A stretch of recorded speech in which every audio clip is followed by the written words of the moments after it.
de Lisa Bevere. Capítulo 11. Pare antes que a coisa toda saia do controle. Não seria ótimo se houvesse uma forma de evitar todo tipo de conflito intenso? Isso eliminaria ou reduziria consideravelmente o tempo que gastamos confessando os pecados que cometemos com nossa boca. Se encontrarmos a fonte da contenda, poderemos evitar que ela se intensifique em nossa vida. Conflito interior.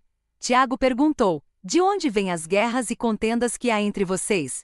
Não vêm das paixões que guerreiam dentro de vocês? Tiago 4:1. Mais uma vez parece haver aqui um problema interior, uma batalha entre desejos travada em nosso íntimo.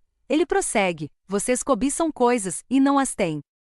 Matam e invejam, mas não conseguem obter o que desejam. Vocês vivem a lutar e a fazer guerras.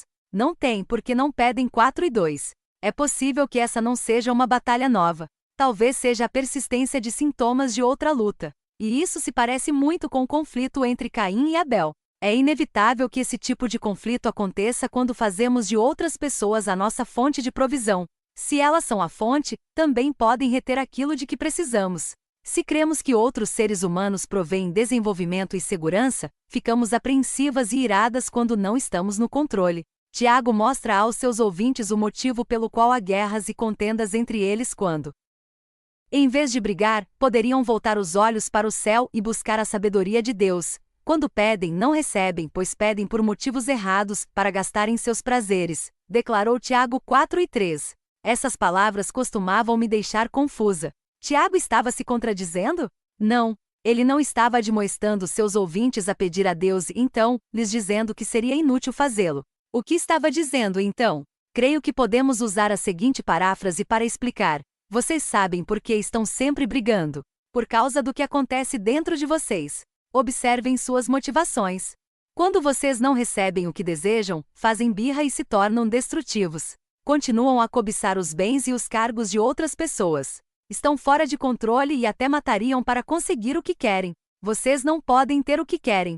Deus não permitirá, e vocês precisam lhe perguntar por quê. Em vez disso, vocês se enfurecem e culpam quem está ao redor. Quando pedirem coisas com essas motivações, não as receberão, pois Deus sabe que elas serão desperdiçadas em seus próprios prazeres. Eu tive de colocar isso em prática com meus filhos. Quando meus lindos anjinhos eram pequenos, por vezes batiam em outras crianças, usavam nomes feios ou tinham acessos de birra para conseguir o que queriam, não muito diferentes da mãe. No calor e na intensidade da batalha com uma criança de 2 anos, havia momentos em que parecia mais fácil para todas as partes envolvidas simplesmente lhe dar o que ela queria. Deixávamos que a criança vencesse a batalha na esperança de que mais adiante nós vencêssemos a guerra. Talvez até fosse possível, mas apenas com grande dificuldade e com muito mais sofrimento do que no confronto inicial. Recompensar o mau comportamento é algo que ao final sempre se volta contra nós. Em última análise, não estamos ajudando a criança, mas prestando um desserviço. Deus é nosso Pai Celestial e o mais sábio de todos os pais. Ele sabe quando uma coisa desejada colocará nosso caráter em risco. Preciso confessar que houve ocasiões em que tive acessos de birra para tentar conseguir o que eu queria. Resmunguei e me queixei, Deus, porque eles têm. E eu não. E com isso mostrei minha cobiça ou bati o pé e exigi isto ou aquilo. Em outras ocasiões foram questões interpessoais. Deus, o Senhor sabe que estou certa, e eles estão errados. Diga ou mostre a eles que eu estou com a razão. Essa atitude era especialmente conveniente nas discussões com meu marido e com outros cristãos. Eu imaginava Deus interrompendo o momento devocional dessas pessoas para lhes dizer como eu é que estava certa. Claro que essas orações egoístas e interesseiras nunca foram atendidas. No entanto, ao amadurecer e ter a coragem de colocar a mim mesma e as outras pessoas nas mãos de Deus, descobri que a justiça de Deus, e não a minha, prevaleceu. Com frequência, recebi a oportunidade singular de enxergar a mim mesma pela perspectiva de outra pessoa e descobrir que as motivações que eu considerava tão puras na verdade não o eram. Convém lembrar que podemos estar certas e ao mesmo tempo erradas. Há outros motivos pelos quais nossas orações não são respondidas, e um deles é quando há conflitos não resolvidos. Conflito não resolvido. Portanto, se você estiver apresentando sua oferta diante do altar e ali se lembrar de que seu irmão tem algo contra você, deixe sua oferta ali, diante do altar, e vá primeiro reconciliar-se com seu irmão, depois volte e apresente sua oferta. Mateus 5, 23 e 24. Quando o templo ainda não tinha sido destruído, as pessoas apresentavam ofertas diante do altar. Era um momento de reflexão e introspecção. A oferta era um animal sem defeito que cobria a iniquidade da vida do ofertante. De modo semelhante, dirigimos-nos a nosso Pai em oração e preparamos nosso coração para apresentar um sacrifício de louvor, ao sondar os lugares mais profundos de nossa alma. Devemos confessar iniquidade caso ali a encontremos. Se, contudo, nos lembrarmos de um irmão que tenha algo contra nós, Deus diz que devemos fazer uma pausa no processo, deixar a oferta e primeiro procurar nosso irmão para nos reconciliarmos com ele. Por vezes, é mais fácil falar de resolução de conflito do que praticá-la. Quando o conflito é entre cristãos, pelo menos temos os mesmos referenciais ou paradigmas para resolver problemas. Por vezes, contudo, as pessoas ao nosso redor não querem se reconciliar. O que fazer nesses casos? Certa vez eu tive essa experiência com uma irmã em Cristo. Sem querer, ofendi uma amiga e senti que se abriu uma brecha entre nós. Sondei meu coração e fui procurá-la. Perguntei se eu tinha feito algo que a havia magoado ou ofendido. Comentei que tinha consciência de que muitas vezes eu ofendia outras pessoas sem me dar conta disso e lhe assegurei que não desejava continuar agindo dessa maneira. Ela disse que eu não tinha feito nada de errado, mas a distância entre nós se manteve. Comprei um presente para ela e deixei um bilhete pedindo perdão novamente. Não tive resposta. Voltei a procurá-la pessoalmente.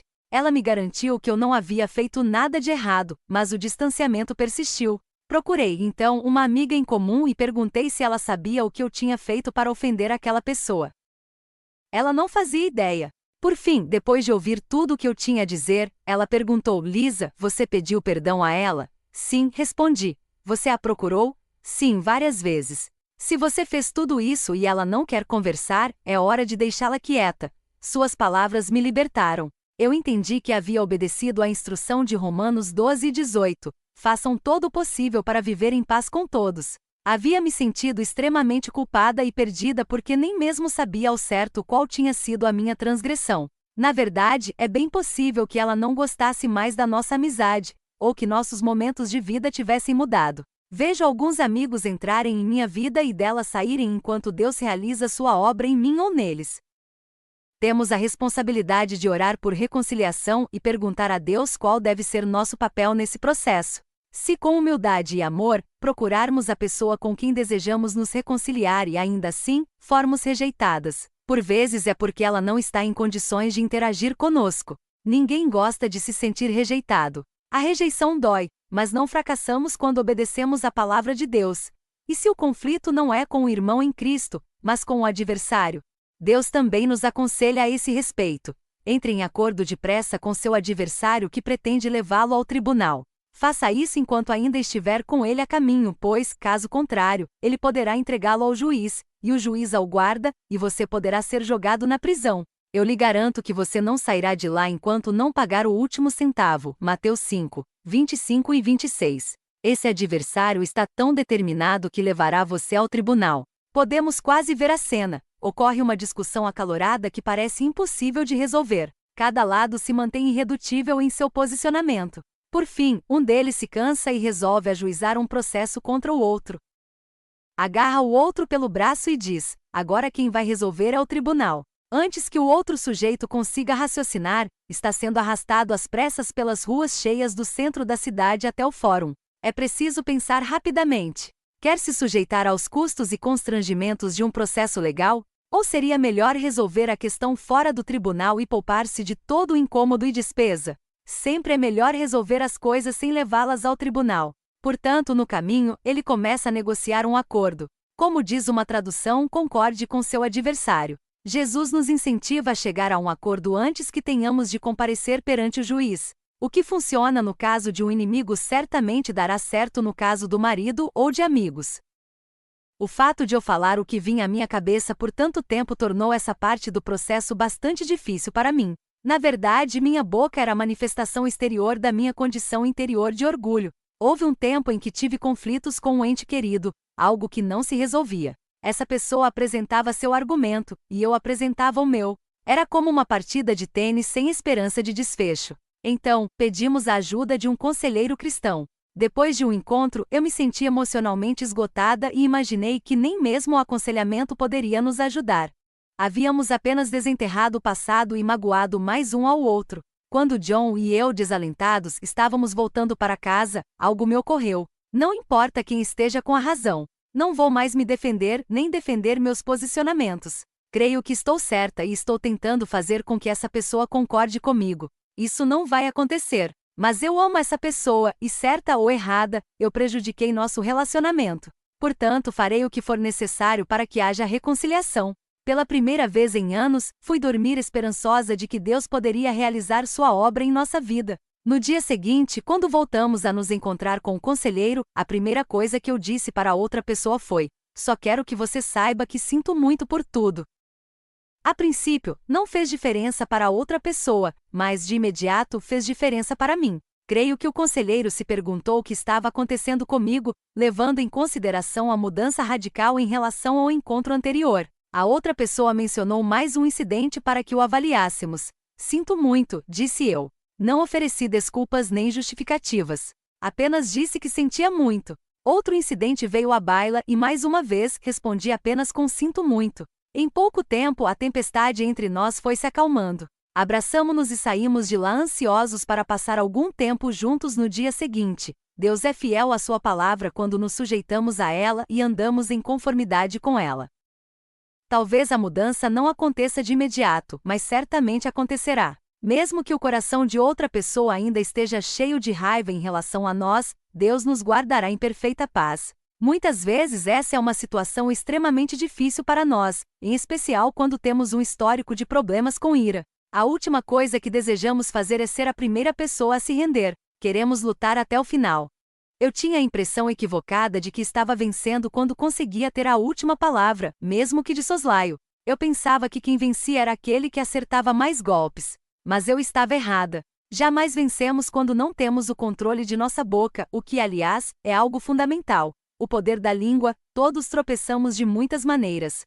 Se alguém não tropeça no falar, tal homem é perfeito, sendo também capaz de dominar todo o seu corpo. Tiago 3:2. É nesse ponto que nossa capacidade de verbalizar nossos pensamentos apresenta desvantagem. Aquilo que eu digo é, sem sombra de dúvida, um desafio constante para mim. Estou muito longe de ser uma mulher perfeita, que exerce firme domínio sobre o corpo. Felizmente, porém, pela graça de Deus, eu fiz um grande progresso. Em vez de pular esses versículos como eu costumava fazer, uso-os como halteres para me exercitar. Em seguida, Tiago ilustra de modo bastante detalhado a importância de dominar a própria língua. Quando colocamos freios na boca dos cavalos para que eles nos obedeçam, podemos controlar o animal todo. Tomem também como exemplo os navios, embora sejam tão grandes e impelidos por fortes ventos, são dirigidos por um leme muito pequeno, conforme a vontade do piloto. Semelhantemente, a língua é um pequeno órgão do corpo, mas se vangloria de grandes coisas. Vejam como um grande bosque é incendiado por uma simples fagulha. Tiago 3. 3-5. Tiago apresenta algumas imagens vívidas.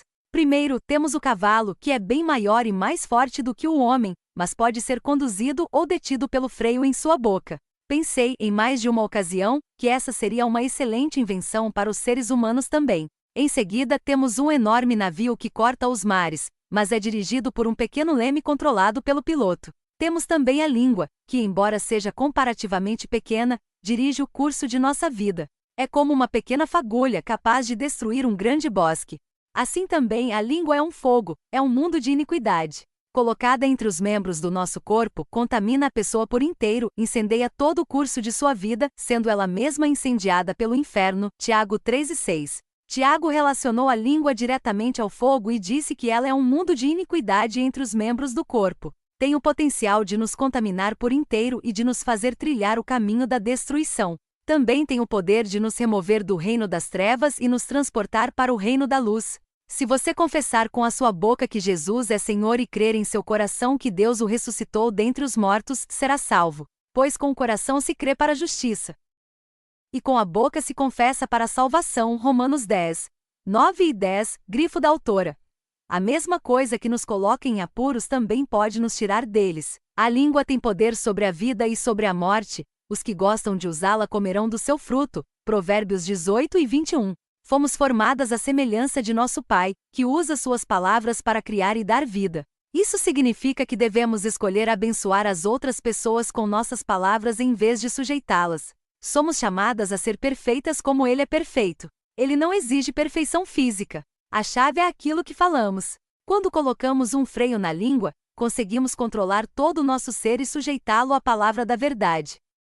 Tiago observa: quem é sábio e tem entendimento entre vocês? Que o demonstre por seu bom procedimento mediante obras praticadas com a humildade que provém da sabedoria. Tiago 3:13. É preciso termos humildade para permanecer caladas quando o nosso maior desejo é nos defender. É preciso termos humildade para retribuir com bondade um ato traiçoeiro. Nossa vida seguirá nossa boca. Em geral, não são as coisas públicas, mas as coisas privadas que nos colocam em apuros. Na verdade, porém, não existem segredos. Isso significa que jamais devemos falar e que devemos viver em estado de medo constante? Não, nós recebemos a seguinte instrução: falem e ajam como quem vai ser julgado pela lei da liberdade, porque será exercido juízo sem misericórdia sobre quem não foi misericordioso. A misericórdia triunfa sobre o juízo. Tiago 2:12 e 13. Temos aqui mais uma vez o princípio da medida. A medida que usarmos para outras pessoas será usada em relação a nós. Essa é a ordem da lei que dá liberdade. Quem executa julgamento sem misericórdia colhe julgamento sem misericórdia. Embora a maioria de nós não faça parte do sistema judiciário, todos os dias participamos dele em maior ou menor grau. Ele aparece em nossas ações e palavras. Tiago advertiu: contudo, se vocês abrigam no coração inveja amarga e ambição egoísta, não se gloriem disso nem neguem a verdade. Tiago 13:14. Quando essas coisas estão escondidas em nosso coração, é difícil falar e agir com bondade. Elas sempre turvam nossas ações e influenciam nossas conversas. Ofensas não resolvidas em nossa vida se tornam o filtro pelo qual fazemos passar todas as coisas. Se é o filtro da inveja, temos dificuldade de nos alegrar com as outras pessoas. Se é o filtro das ambições egoístas, usamos o benefício próprio para avaliar tudo. Jesus usou a hora do jantar na casa de um fariseu para ilustrar nitidamente como nossas palavras podem nos contaminar. Os líderes religiosos estavam indignados porque os discípulos de Jesus não se haviam purificado conforme a tradição dos anciãos. Não tinham lavado as mãos antes de comer. Em minha casa considero essa tradição boa e necessária. Sabe-se lá o que passou pelas mãos de 4 meninos ao longo do dia. Jerusalém, centro de várias culturas, um lugar cheio de animais e moscas, e com pouco saneamento, não era uma cidade conhecida pela limpeza. Era muito diferente da cidade de hoje. Era importante, portanto, que as pessoas se lavassem antes das refeições. No entanto, Jesus contrasta essa tradição que promovia a saúde com outra tradição ainda mais importante. O que entra pela boca não torna o homem impuro, mas o que sai de sua boca, isto o torna impuro. Mateus 15:11. Mãos sujas contaminam os alimentos, mas, em última análise, não é esse tipo de contaminação que provoca a morte. Essa repreensão ofendeu terrivelmente os fariseus. Eles eram especialistas na aparência exterior de limpeza. Mais tarde, Jesus explicaria suas palavras aos discípulos. Não percebem que o que entra pela boca vai para o estômago e mais tarde é expelido?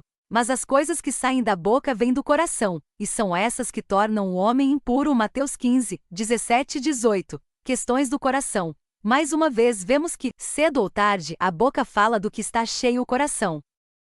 Havia ocasiões em que eu tinha medo de que meu coração estivesse cheio de víboras. Temia que se abrisse a boca, saíssem dela palavras com veneno letal. Pois do coração saem os maus pensamentos, os homicídios, os adultérios, as imoralidades sexuais, os roubos, os falsos testemunhos e as calúnias. Essas coisas tornam o homem impuro, mas o comer sem lavar as mãos não o torna impuro. Mateus 15:19 e 20. Encontramos aqui uma lista de maus pensamentos. Jesus fala de homicídio e adultério. Não é interessante que ambos aconteçam primeiro no coração? Jesus disse que quem odeia seu irmão é homicida, e se alguém olha para uma mulher com intenção impura, já cometeu adultério com ela em seu coração. Portanto, são as questões do coração que produzem ou evitam brigas. Parar as coisas antes que desandem é uma atitude relacionada mais estreitamente com o que acontece do lado de dentro e não do lado de fora. Entrar em desavenças é como atravessar um rio. Só descobrimos quão rápidas ou traiçoeiras são as correntezas quando estamos bem no meio da travessia e não temos mais como voltar. Com frequência, consigo identificar o ponto no qual uma conversa desandou. Quase posso ouvir o Espírito Santo me advertir. Fique calma, abaixe o tom de voz, responda com bondade. Não diga o que você quer, em vez disso, ouça minha voz mansa e suave e diga minhas palavras.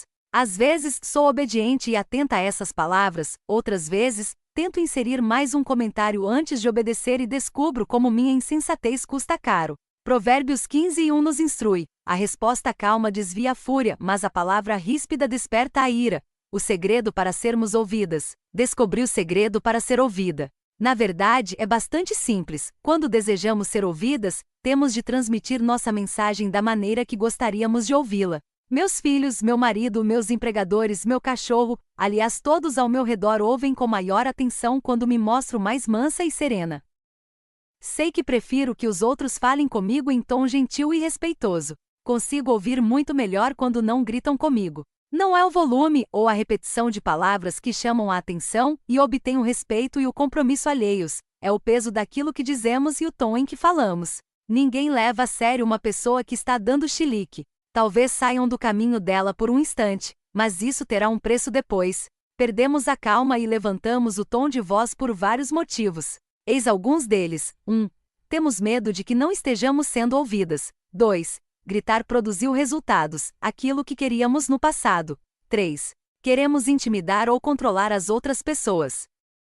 4. Foi o que vivenciamos na infância. 5. Ainda estamos com raiva por causa de uma questão não resolvida. 6. É um mau hábito. A maioria dessas razões nasce do medo. Deus não nos deu espírito de covardia, mas de poder, amor e equilíbrio. Gritamos e damos chilique quando nos sentimos impotentes. Procuramos intimidar as outras pessoas e controlá-las quando buscamos nossos próprios interesses. Voltamos ao passado, quando o amor perfeito ainda não lançou fora o medo. Reagimos exageradamente quando ainda carregamos no presente o peso dos problemas do passado. Persistiremos em nossos maus hábitos se não tivermos nossas mentes renovadas conforme as verdades da Palavra de Deus. Cederemos às táticas de medo sempre que deixarmos de colocar o controle nas mãos de Deus e, em vez disso, tentarmos mantê-lo em nossas mãos. Muito tempo atrás descobri que não importa como as coisas pareçam, eu nunca estou no controle. Posso controlar a mim mesma em última análise, porém, Deus está no controle de tudo. Quando nos recusamos a nos render e a nos sujeitar à verdade e à vontade de Deus, mostramos que há incredulidade em nossa vida. A incredulidade se encontra na origem de qualquer quebra de confiança que tenhamos em nosso relacionamento com Deus.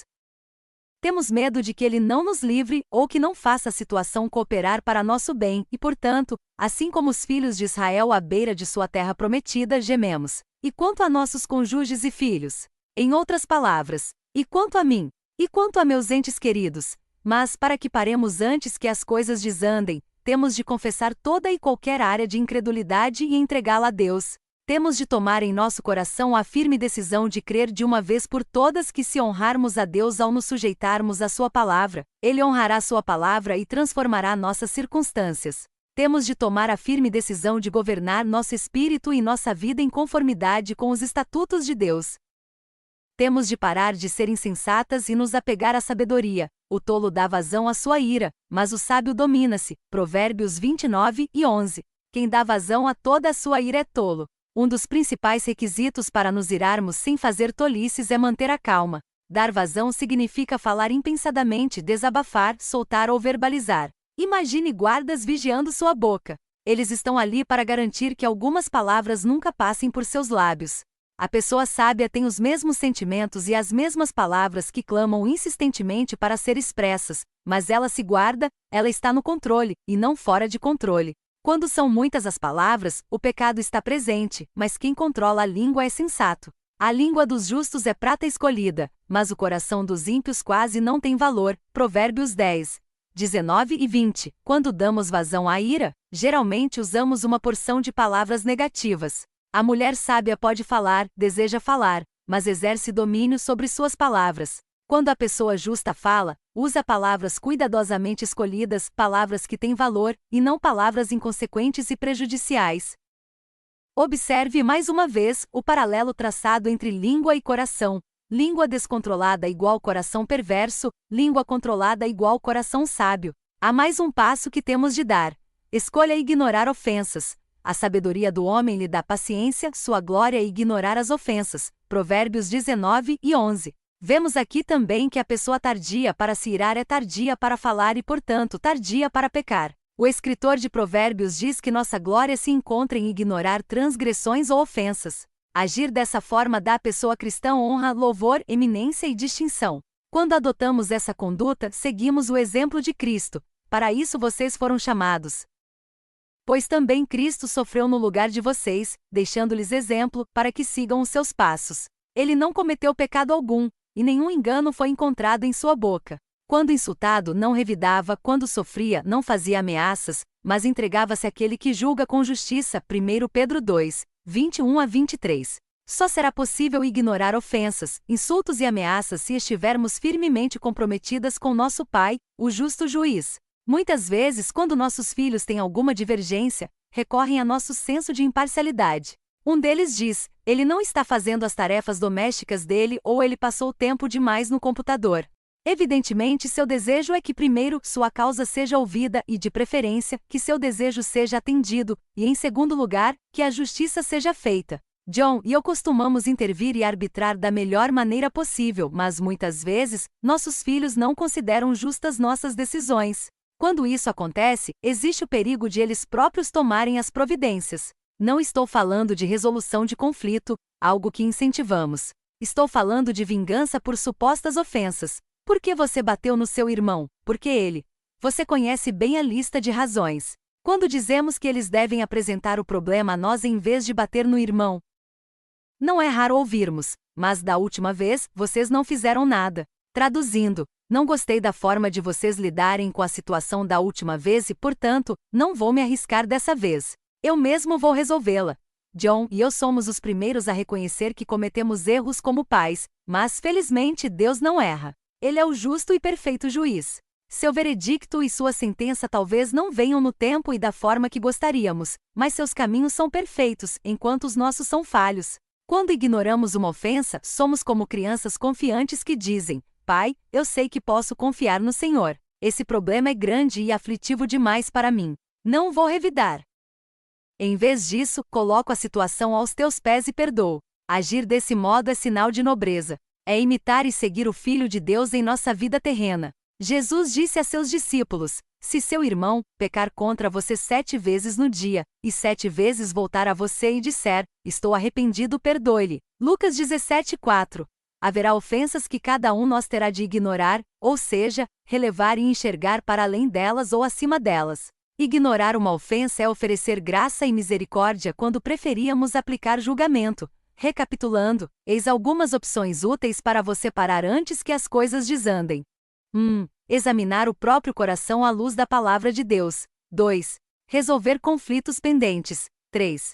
Solucionar a questão ao concordar com o adversário.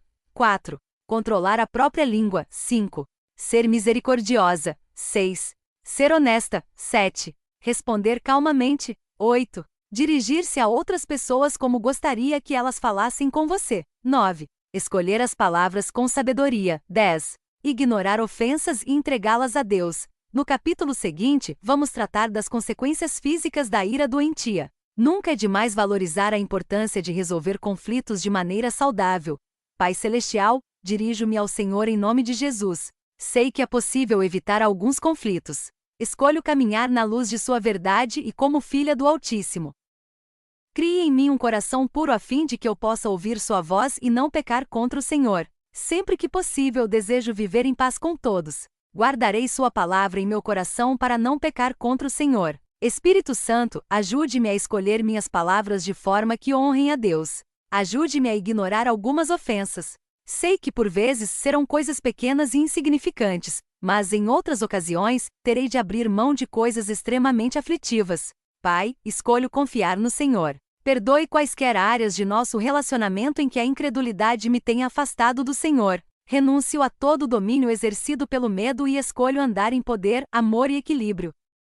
Avive essas verdades em meu espírito até que se tornem tão habituais quanto a raiva era em outros tempos. Agradeço porque o Senhor é o autor e consumador de minha fé.